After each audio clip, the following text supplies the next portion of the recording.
Hello, and welcome to Follow the Reader, a mini video series in which I interview a member of our community to share thoughts on books, reading in the library.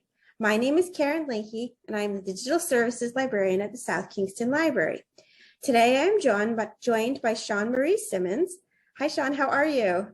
Hi, Karen. Thanks so much for having me.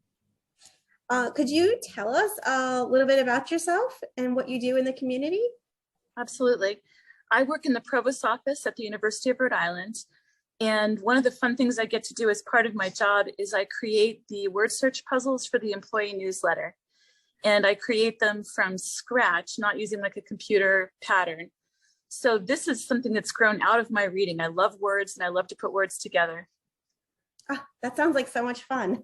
It is. I want to create one for our library now. Yeah. So let's jump right in. What are you reading right now?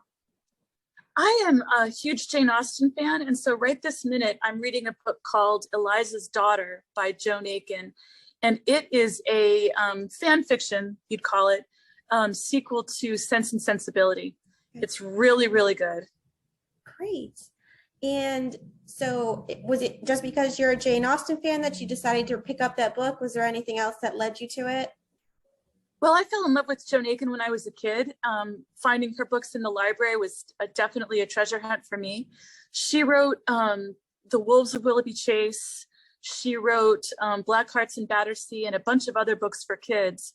But she also wrote quite a few novels for adults. And this is one of them. So the combination of Joan Aiken and Jane Austen is irresistible. Yeah, great. And do you have a favorite book you've read recently? Yes, I want to highly recommend to everyone. Maybe you've already talked about this book on your series. It's very popular, yeah.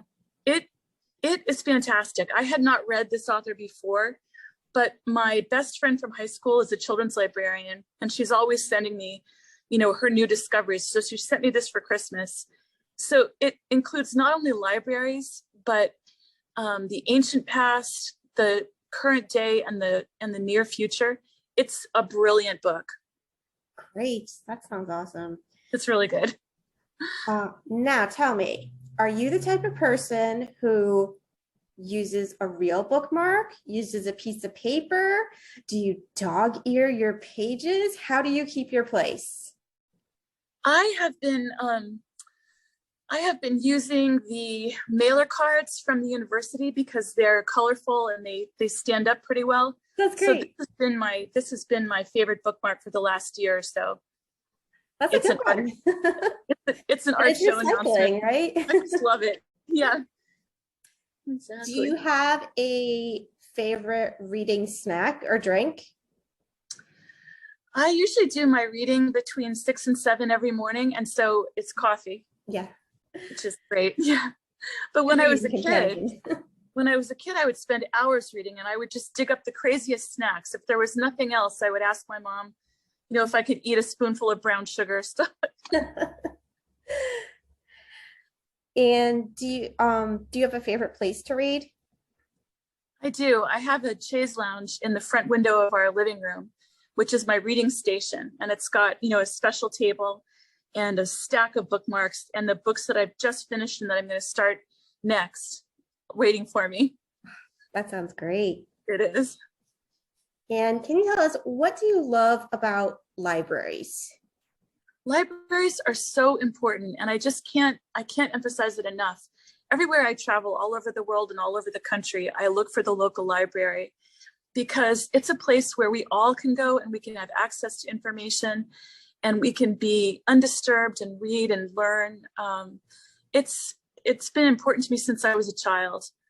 There was a library in our neighborhood, the Davis Memorial Library in Bethesda, Maryland, which was my absolute refuge as a kid. That's great. And kind of building on that, do you have any special memory of a library that you'd like to share with us? Yes, yeah, the Davis Memorial Library was my home away from home. And our fabulous librarian, Mrs. Shapiro, I used to know her first name, but I've forgotten after all these years. But she was our guide. She ran our teen book club, and she was always there, very friendly and kind. And her desk was right in between the kids section and the adult section so she could like oversee her queendom. That's great. So that's all the questions I have for you today. Would you like to nominate someone else to be on Follow the Reader? I don't have a nomination right this minute. That's okay. If you think of one, feel free to send me an email. I will. Thanks, Karen. Libraries are the best. Thank you so much for participating. And that is all we have for today. See you next time. See you Bye. later. Bye.